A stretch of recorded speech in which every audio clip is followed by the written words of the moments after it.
Mom, someone's in my closet. Her voice broke the silence like glass. For a second, I thought my daughter was dreaming again. One of those restless nights when the past still haunted her. But when I looked up, I saw the terror in her eyes. Emily was standing at my doorway, barefoot, her hands trembling around the edge of the blanket she'd dragged from her room. Rain battered the windows. Thunder rolled somewhere far away. Sophie, my granddaughter, slept down the hall, her soft nightlight glowing faintly through the open door. I whispered, "You probably heard the pipes. This house groans when it rains." Emily shook her head. No, Mom. I heard breathing. I saw shadows moving. I wanted to calm her. I wanted to believe it was the wind. But then I saw it, muddy footprints on the hallway floor, too large to be hers or Sophie's. Fresh. Wet. My heart began to pound in my chest. I took the flashlight from the kitchen drawer. Its beam quivered as I moved toward her room. The air smelled of damp earth and something else, something faintly familiar. The closet door stood slightly open. I pushed it wider, my hand shaking. For a moment, all I saw were hanging dresses, winter coats, a stack of shoeboxes. Then the light caught something strange, a thin line running along the back wall, almost invisible, like a seam in the wood. A hidden panel. I pressed my fingers against it. It shifted, only slightly, but enough to tell me it wasn't part of the original wall. And then, from behind it, came the softest sound, a cough. I froze.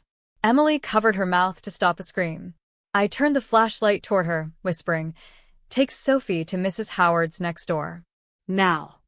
She hesitated, but the look in my eyes must have told her I wasn't asking.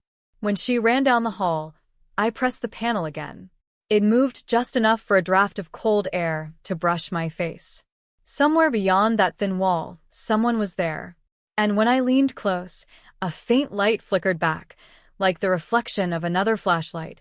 The house was quieter now, but the air still felt heavy, like the walls were holding their breath.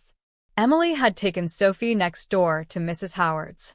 The hallway light flickered, and I could hear the rain ticking against the windows. I sat at the edge of my bed, flashlight still in my hand, my heart slowly calming. It's funny, for years, I used to pray for silence in this house. When my husband, David, passed away 5 years ago, silence was all that remained. My name is Marion Hart. I'm 64 years old. I live with my daughter and granddaughter in a home that once echoed with laughter, piano music, and the sound of David humming while he worked late in his study. Now, it's just creaking floorboards and the smell of rain seeping through old wood. After David's accident, I learned to live again, carefully, quietly. He'd been driving home from a client meeting when his car went off the bridge. They found the wreckage, but not him. They said the current was too strong, that the body was likely swept away. I remember how Emily held my hand at the funeral, whispering, "At least he's at peace now, Mom." But peace is a strange thing. You can believe in it all you want, but one strange noise in the dark, one whisper from a closet, and your peace cracks like glass. We stayed here because this was our home. David built the shelves in the kitchen. He laid the tiles in the bathroom himself. I told myself we were safe surrounded by his work, by his memory. But lately, things have felt off. A missing letter, a moved picture frame, Sophie's toys showing up in the attic when she swore she never went there. And then tonight, those footprints. I looked again toward Emily's empty room, the closet door still slightly ajar. My flashlight's beam trembled across it. The silence wasn't peaceful anymore. It was waiting. And deep down, I felt something I hadn't felt in years, the kind of fear that comes not from ghosts or strangers, but from the past trying to come home. The next morning, the rain had stopped, but the clouds still hung low over the neighborhood, thick and gray, like the sky was holding a secret. Emily didn't say much at breakfast. She kept glancing toward her room, her spoon tapping gently against her bowl. Sophie sat between us, swinging her legs under the table, oblivious to the unease lingering in the air. I tried to act normal, pouring coffee, folding the newspaper, doing all the small rituals that made life feel steady. But my eyes kept drifting to the hallway to that door. David built this house almost 30 years ago. He said he wanted a home that felt alive, with space for laughter and rooms that soaked up memories. And for a while, it did feel alive: birthdays, anniversaries, nights filled with jazz music and candlelight dinners. David was charming, intelligent, the kind of man people liked instantly. But he had shadows, too. He worked for a finance firm, long hours, secretive calls, business trips that stretched longer than they should have. I remember one night, a few months before his accident, when he came home later than usual. He smelled like whiskey and rain, his shirt untucked, eyes tired. Asked if something was wrong. He kissed my forehead and said, "Nothing you need to worry about, love. Some things are just better not known." It wasn't the first time he said that. After his death, everything stopped making sense. The police found his car abandoned near the bridge. No sign of struggle, just tire marks and an empty briefcase in the back seat. They told me it looked like he'd lost control. Maybe he swerved to avoid something. Maybe it was suicide. No one could be sure. But I refused to believe he'd do that to us. I built a story in my mind, a noble one. That he died protecting something, that maybe he was under pressure at work, but never meant harm. It was easier that way. Easier to remember love than lies. When Emily divorced her husband 2 years later, I told her, "We've been through worse. We'll make this house safe again." She smiled back, but there was tiredness in her eyes that reminded me of David. And lately, it's as if the house has been restless. A few weeks ago, I found one of David's cufflinks under the guest room dresser, the silver ones I buried with his things. I told myself I must have dropped it during cleaning, but something about it didn't feel right. Then came the mail. Letters half opened, my name scribbled on the envelope, but not in my handwriting. And once, I could swear I heard footsteps in the attic while Sophie was at school. I tried to ignore it, to keep the calm. But when Emily said she heard breathing in her closet last night, something inside me snapped back to life. That old intuition I used to dismiss as paranoia. Now, sitting by the window with my coffee going cold, I looked at the yard, the one David used to mow every Sunday. I could almost see him there, his old work boots covered in dirt, wiping sweat off his brow, waving at me with that same easy smile. For a moment, I almost smiled back, until the sound of a door creaked softly down the hall. I turned. The closet door. It was open again. And I knew, somehow, that whatever I had buried with my grief 5 years ago had decided to crawl back up to the surface. The prints were faint, but they were there, brown smudges on the wooden floor, curving away from Emily's room toward the back hallway that led to the laundry area. My breath caught. Every step I took echoed a little too loudly, and every sound in the house suddenly felt alive. The refrigerator hum, the whisper of wind under the doorframe, the soft creak of my slippers on the floor. I picked up the old flashlight from the counter, its beam weaker now, but enough to trace the path. The air back there was colder, heavier. My hands trembled as I pushed the laundry door open. The smell hit first, damp, metallic, mixed with dust and something faintly sour. There were old boxes stacked near the wall, Christmas decorations, paint cans, the same clutter David once promised he'd get to organizing someday. Behind the washing machine near the floor, I saw it again. That same thin line in the wall. A hidden panel, just like the one behind Emily's closet. I knelt and pressed my fingers to it. It felt slightly loose this time, and when I pushed harder, the wood shifted. My heart pounded in my throat as the panel gave way with a soft creak. Behind it, a narrow opening gaped into darkness. And from somewhere inside came a sound. Not footsteps this time. Not breathing. Just a quiet clinking, metal against metal. I swallowed hard. Is someone there? No answer. Just another faint clink. I pulled the flashlight from under my arm and shone it inside. The beam sliced through the dust and caught a figure crouched in the far corner. Dirty clothes. Gray hair. Shoulders hunched. He turned his head toward me, and my breath died in my chest. David. For a second, my mind refused to connect the image with memory. His face was gaunt, pale, eyes hollowed but unmistakably his. The man I buried 5 years ago. The man I'd mourned, talked to in my prayers, built my life around missing. He squinted against the light, raising a hand slowly, as if shielding himself. "Marion," he rasped. His voice cracked, raw and fragile, but I would have known it anywhere. You weren't supposed to." I stumbled back a step, my legs trembling. "What is this? What are you doing here?" He stood slowly, unsteady on his feet, his back brushing against the cold cement wall. In one hand, he held a small flashlight. In the other, a folder, thick with papers. "I didn't want you to see me like this," he said quietly. "I was just getting what I left behind." "What you left behind?" My voice rose before I could stop it. "You left us, David. You left me to bury an empty casket." He looked away, the shame on his face mixing with something darker. Fear. "I had no choice. You wouldn't understand. I was trying to fix it before they came for me." Who? "The company, the partners. It was supposed to be temporary. I was going to come back." My flashlight wavered as tears blurred my vision. 5 years, David. 5 years I thought you were dead. Emily cried herself sick. Sophie still prays for her grandpa. "You were here?" His voice broke, almost pleading. "You have to believe me. I didn't mean for it to go this far. I was just trying to protect you." "Protect me?" I whispered. "By hiding in my walls?" He stepped forward, but I raised the flashlight between us like a weapon. "Don't," I said. "Stay where you are." He froze, lowering his head. "I needed the documents," he said softly. "The evidence that proves I wasn't the only one. They blamed me for everything, the missing funds, the fraud. I took the fall so they'd leave you and Emily alone. I thought if I disappeared, it would end." My pulse throbbed in my ears. "And what, you've been living here, watching us?" He hesitated, that tiny pause that said yes.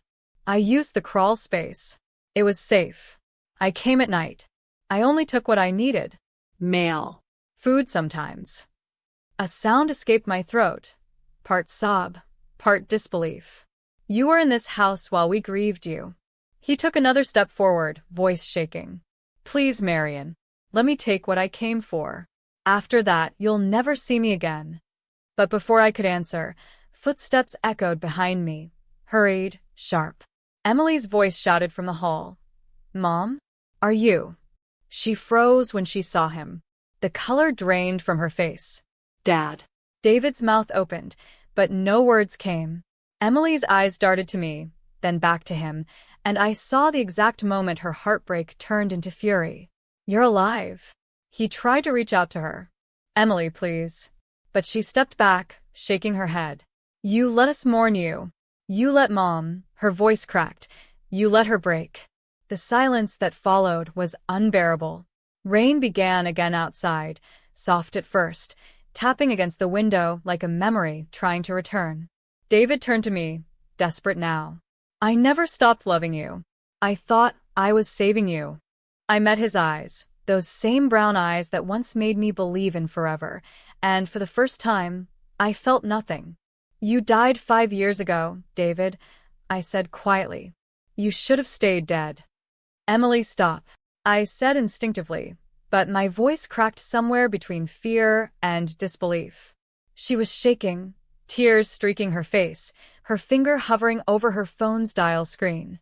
David's voice came fast, desperate.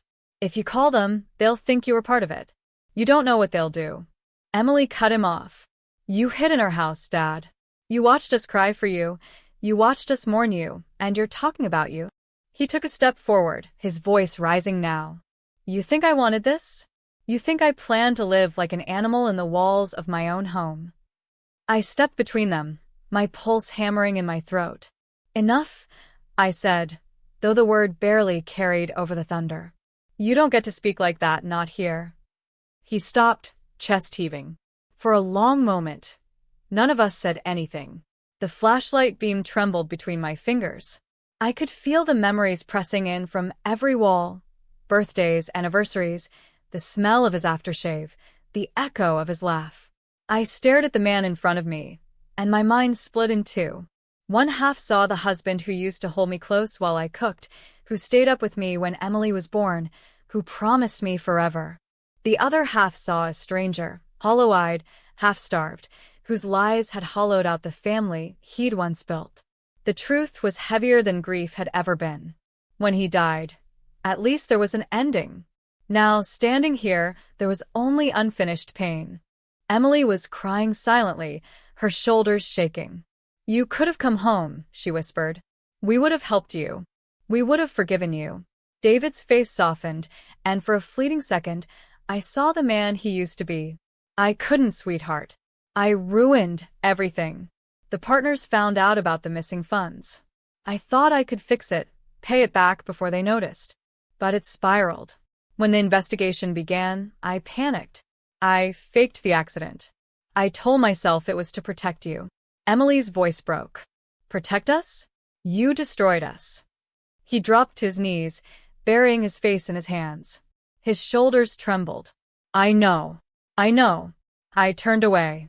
I couldn't watch him crumble. Not when I'd spent years piecing myself back together.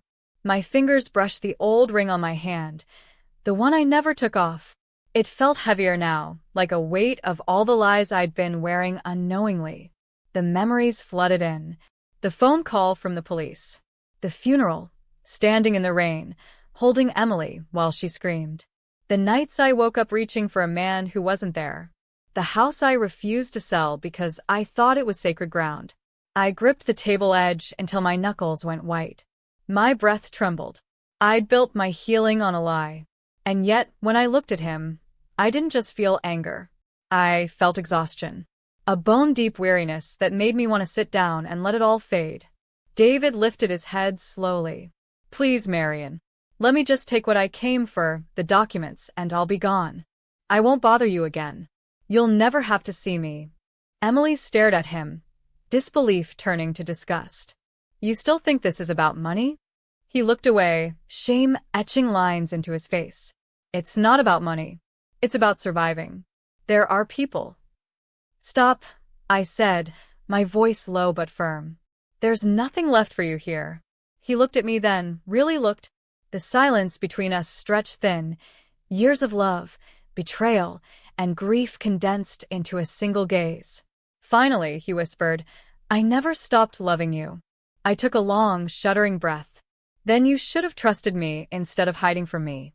The room fell quiet again. The only sound was the slow drip of water somewhere inside the walls, like the house itself was crying. Emily finally spoke, her voice steadier now. "Mom, what do we do?" I looked at her.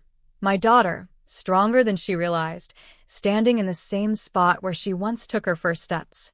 And for the first time that night, I felt something shift inside me. I wasn't scared anymore. I wasn't fragile. I'd already survived losing him once.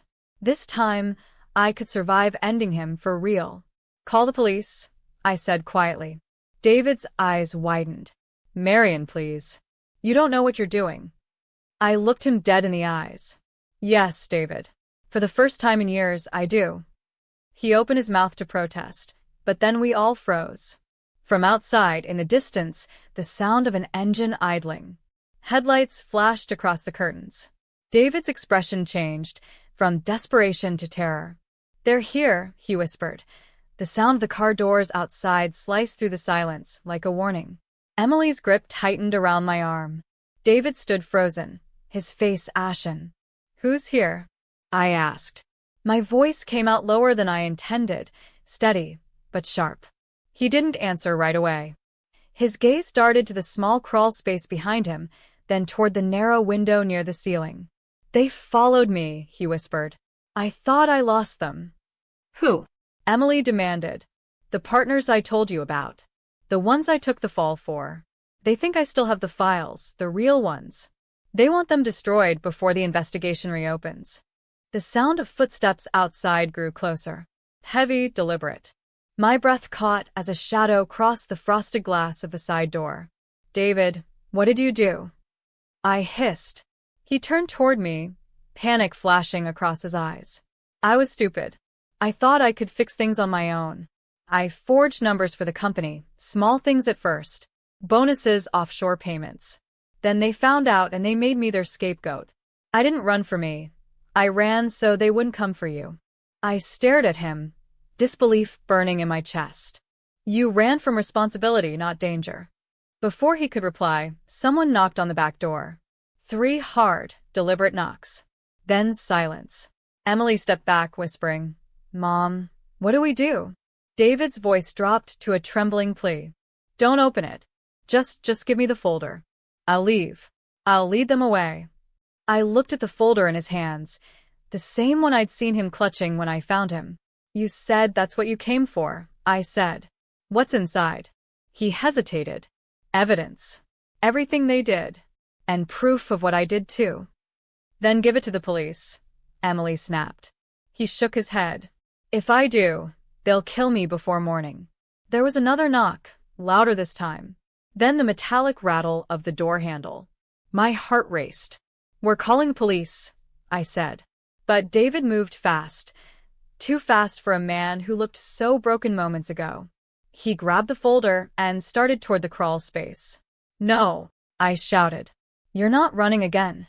He froze when the door behind us burst open. "Police." Flashlights flooded the laundry room, slicing through the shadows. The sound of boots followed. 2 officers, their guns drawn, shouting commands.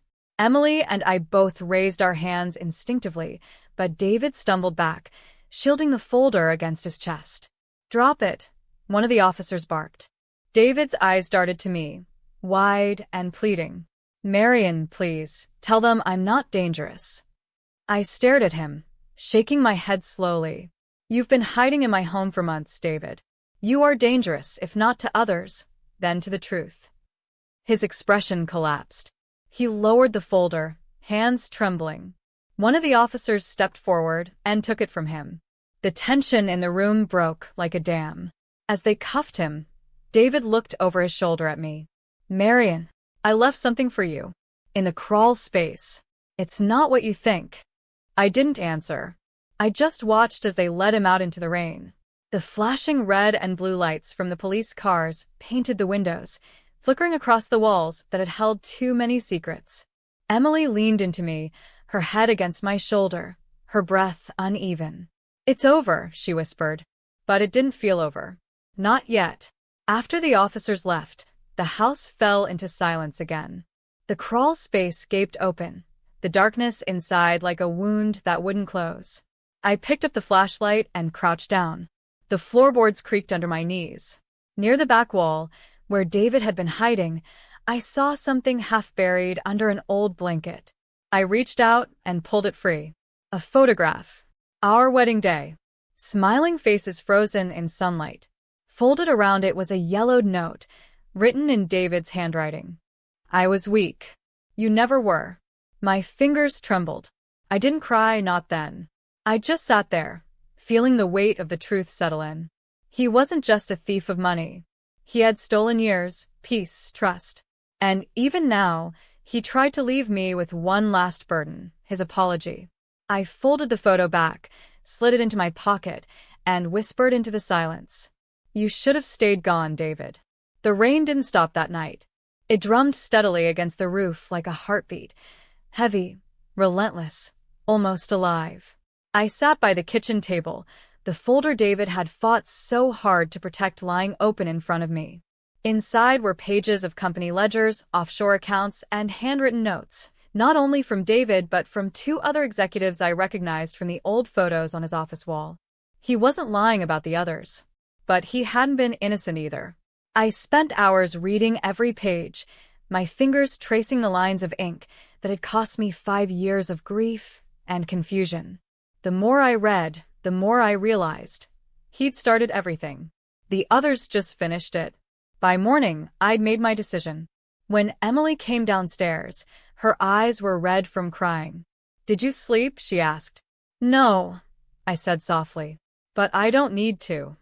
I slid the folder toward her. "We're taking this to the authorities. Every single page." She hesitated, staring down at it. "Mom, he's still my dad." "I know," I whispered. "And he's the man who made us believe he was dead." Sometimes, loving someone doesn't mean protecting them. It means finally letting the truth do what we couldn't. That afternoon, We drove to the police department. The same detective who had handled David's death case 5 years ago came out to meet us. When I placed the folder on his desk, he looked from me to Emily and nodded slowly. "I had a feeling there was more to that bridge story," he said. "You did the right thing." As we left, the weight I'd carried for years, guilt, questions, sleepless nights, began to shift. Not disappear, but move somewhere outside me. In the following weeks, David's arrest made local news. Former executive found alive after faking death, the headline said. People called, texted, emailed, some to ask questions, others just to gawk at the story. I ignored them all. Emily tried to process it in her own way. She avoided the house for a few days, taking Sophie to her friend's place. But one evening, she came home with a quiet determination in her eyes. "Mom," she said, "I talked to Sophie." She knows now. "About everything." I nodded. How did she take it? She said she's glad her grandfather isn't a ghost anymore. Emily smiled faintly. Then she asked if we could clean out the basement together. That made me laugh, not because it was funny, but because it felt like something alive again. So we did. We pulled everything out. Old boxes, paint cans, broken furniture. And when we finally sealed the crawl space, I whispered a small prayer. Not for David, but for us. For the quiet, steady kind of peace that only comes after chaos. A few months later, I received a letter from David's lawyer. It wasn't from David himself. The lawyer had written it on his behalf, he said. Inside was a short message and a small envelope. The note read, "She deserves closure. Give her this." Inside the envelope was a check, every cent from the assets David had left behind. I didn't cash it. I didn't even keep it. I mailed it straight to the victim's fund his company had harmed years ago. Because forgiveness, I realized, isn't about freeing the person who hurt you. It's about freeing yourself. That night, I sat on the porch with a mug of tea, watching the moonlight ripple across the lake. The same lake where I'd once scattered a handful of flowers for a man I thought I'd lost forever. For the first time, I didn't see grief in the reflection. I saw calm. And maybe that's what justice really is. Not revenge, not punishment, but the quiet moment when you finally stop looking for answers and start living again. That night, as the house fell quiet, I sat by Sophie's bedside and watched her sleep. The rain had stopped, leaving a cool silence outside, the kind that only comes after a storm has said all it needed to say. I thought about David, about the man I married, the man I buried, and the man who'd returned only to break what little peace we had left. And yet, somewhere deep inside, I didn't feel anger anymore. Just an odd, hollow kind of understanding. Sometimes love doesn't die. It just changes shape. It becomes a lesson. I realized I had spent years grieving a ghost that wasn't real, and now I had to learn how to live for myself again. Not as a wife, not as a widow, but as a woman who finally understood her own strength. I walked out to the porch one last time that night. The lake shimmered under the moon, and the wind carried the faint scent of pine and rain. I took a deep breath and said softly to the still water, "Goodbye, David." For real this time. And maybe, just maybe, that was enough. If you're watching this right now, tell me, where are you watching from? Would you have forgiven him if you were in my place? Or would you have walked away too? Because sometimes, forgiveness isn't for the one who wronged us.